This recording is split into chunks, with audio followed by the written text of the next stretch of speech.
जुळले पाहिजेत. आणि आता जे धुरंधर येणार आहेत त्यांचे सूर या मंचासोबत जुळले.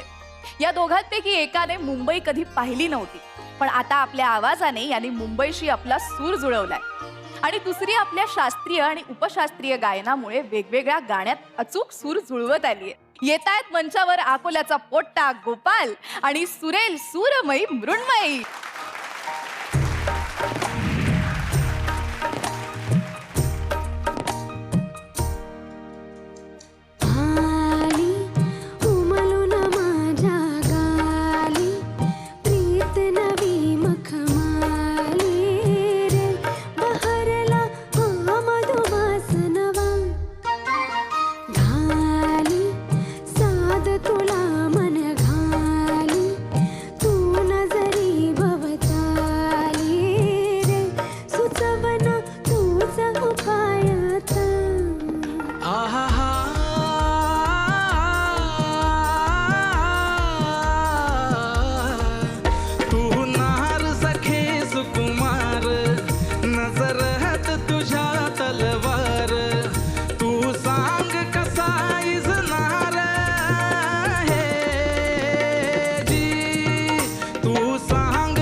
हलगीच उरी प्रणयाची